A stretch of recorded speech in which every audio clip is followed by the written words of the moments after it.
राष्ट्रीय जनता दल के अध्यक्ष लालू प्रसाद ने एक बार फिर दावा किया, कहा कि सरकार तो बननी ही है।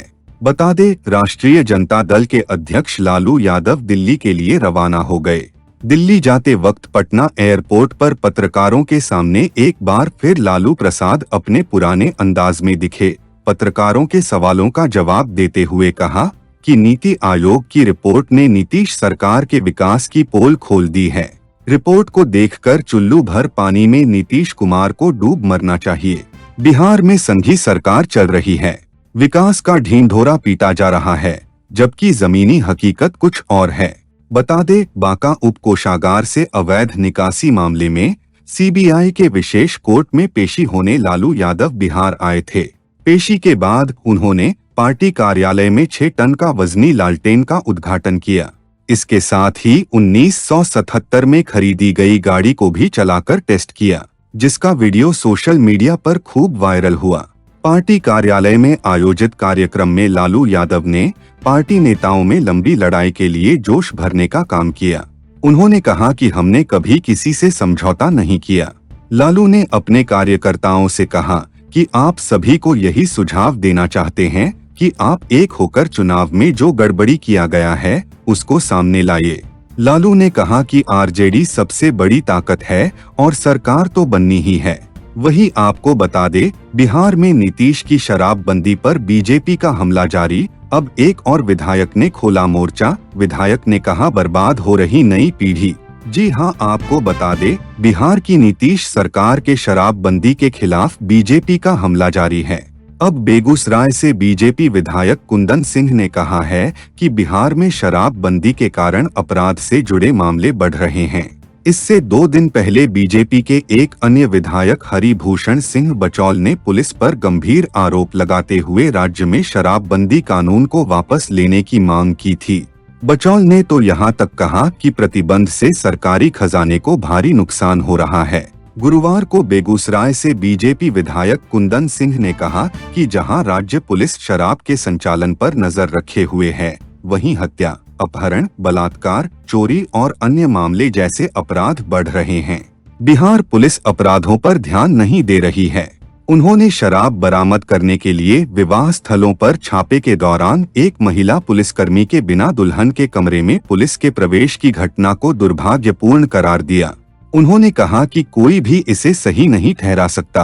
कुंदन सिंह ने कहा कि स्कूल जाने वाले बच्चे बोरियों में शराब की तस्करी कर रहे हैं, वे होम डिलीवरी कर रहे हैं और राज्य सरकार अगली पीढ़ी के भविष्य के साथ खिलवाड़ कर रही है।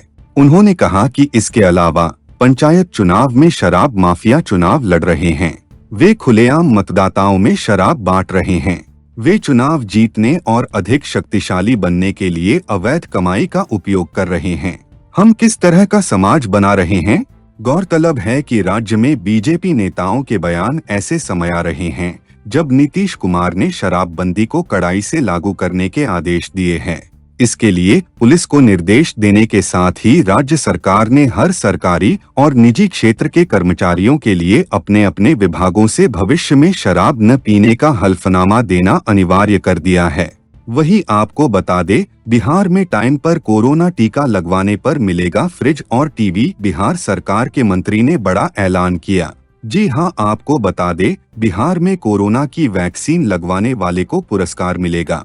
इस बात का ऐलान राज्य के स्वास्थ्य मंत्री मंगल पांडेय ने किया। स्वास्थ्य मंत्री मंगल पांडेय ने कहा कि बिहार में कोविड-19 के सेकेंड डोज लेने वाले को लक्की ड्रा के माध्यम से TV, fridge, mixer grinder, cooking gas, ceiling fan, कंबल आदि दिए जाएंगे।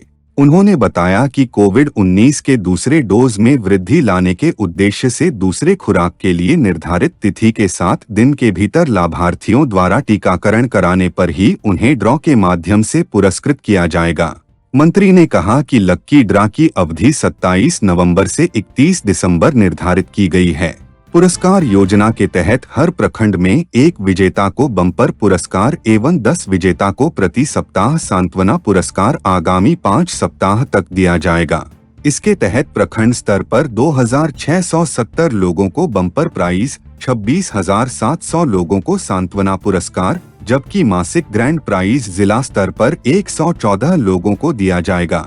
मंगल पांडे ने कहा कि कोरोना संक्रमण से बचाव और वैक्सीन की दूसरी डोज लेने के लिए स्वास्थ्य विभाग की ओर से यह अनूठी पहल शुरू की गई है। उन्होंने कहा कि कोरोना संक्रमण से बचाव के लिए लोगों को हर हाल में दोनों डोज लेना है। एक डोज से संक्रमण से सुरक्षा नहीं मिल सकती है। मंत्री ने कहा कि लोगों को टीकाकरण के लिए प्रेरित करने के लिए यह पहल शुरू की गई है। वही आपको बता दे, शराबबंदी कानून को लेकर सियासत तेज हो गई है। आरजेडी विधायक आलोक मेहता ने कहा, राज्य में शराबबंदी कानून पूरी तरह से फेल है। जी हां, आपको बता दे, बिहार के सीएम नीतीश कुमार के शराबबंदी कानून को लेकर सियासत थम नहीं रही। शराबबंदी कानून को लेकर राजनीतिक बयानबाजी चरम पर है। राजद ने इस कानून को विफल बता दिया।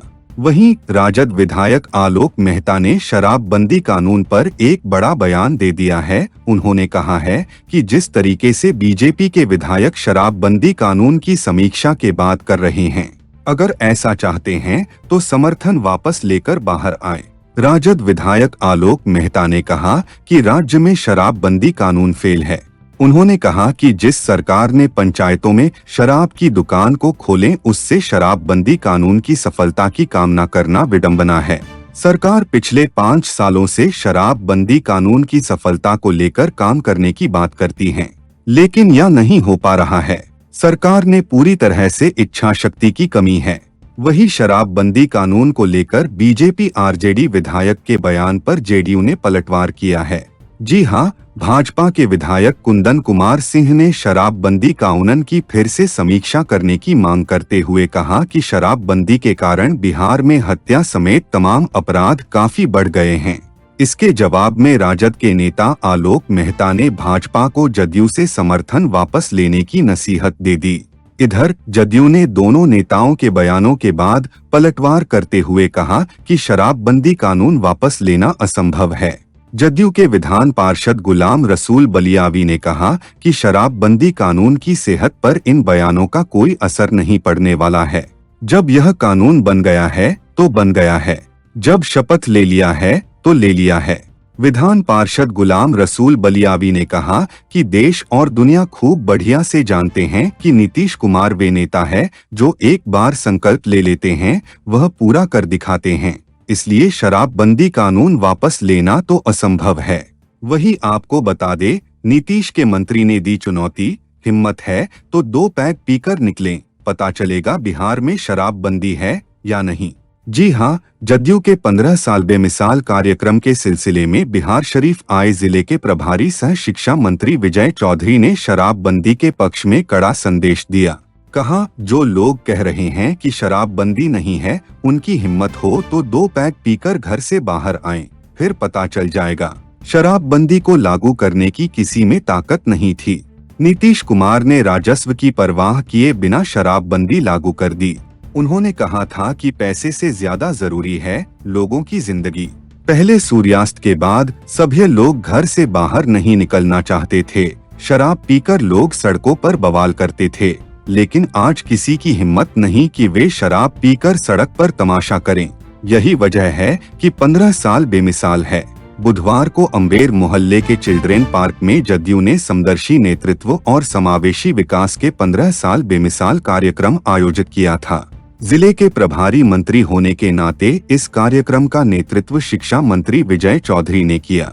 उन्होंने कहा कि नीतीश कुमार के 15 साल का शासनकाल बेमिसाल है। 15 वर्ष पहले बिहार क्या था, आज नीतीश कुमार के नेतृत्व में हम लोगों ने जो काम किया है उसकी गिनती नहीं कराई नहीं जा सकती। शिक्षा मंत्री विजय कुमार चौधरी ने कहा कि कुछ लोगों को नीतीश कुमार की विकास की बात पच नहीं रही है। वे लोग अनाप शनाप बयानबाजी कर रहे हैं। गांव-गांव में सड़क बन गई, 20 से 22 घंटे बिजली मिल रही है, हर घर नल का पानी पहुंच गया है। विजय चौधरी ने कहा कि विपक्ष के लोग समाज को बांटकर राजनीति करते हैं, हम लोग समाज को जोड़कर राजनीति करते हैं, यही बेमिसाल है। मंत्री ने कहा कि हमारे 15 साल के विकास को लेकर कुछ भी बोलने से पहले विपक्ष को अपने कार्यकाल को याद करना चाहिए। वही आपको बता दे, बिहार में जाति आधारित जनगणना पर निर्णय लेने के लिए सर्वदलीय बैठक बुलाएंगे नीतीश कुमार। जी हां, आपको बता दे, बिहार के मुख्यमंत्री नीतीश कुमार ने शुक्रवार को कहा कि राज्य में जाति आधारित जनगणना कराने पर फैसला लेने के लिए जल्द ही सर्वदलीय बैठक बुलाई जाएगी। नीतीश कुमार ने पत्रकारों से बात करते हुए कहा कि उन्होंने पहले ही स्पष्ट किया था कि राज्य आधारित जनगणना करने का विकल्प खुला है। उन्होंने कहा, हम जल्द ही इस मामले पर चर्चा करेंगे। इस कवायद पर सर्वसम्मति से निर्णय लेने के लिए एक सर्वदलीय बैठक बुलाई जाएगी। कोई भी निर्णय सर्वसम्मति से ही लिया जाएगा। केंद्र ने सितंबर में उच्चतम न्यायालय को एक हल्फनामे में बताया था कि पिछड़ा वर्ग की जाति जनगणना प्रशासनिक रूप से कठिन और दुष्कर है। इससे पहले बिहार के एक सर्वदलीय प्रतिनिधिमंडल के नेता के रूप में कुमार ने जाति जनगणना में ओबीसी को शामिल करने को लेकर दबाव बनाने के लिए प्रधानमंत्री नरेंद्र मोदी से मुलाकात की। राष्ट्रीय जनता दल सुप्रीमो लालू प्रसाद ने हाल में कहा था कि किसान आंदोलन की तरह जाति आधारित जनगणना के लिए देशव्यापी आंदोलन करने की आवश्यकता है। इस बयान पर प्रतिक्रिया मांगे जाने पर नीतीश कुमार ने कहा, मुझे नहीं पता कि उन्होंने क्या कहा है, लेकिन जल्द ही फैसला लिया जाएगा। बिहार में जाति आधारित जनगणना की इस मांग पर राजद समेत सभी राजनीतिक दलों के नेता एक साथ बैठकर चर्चा करेंगे।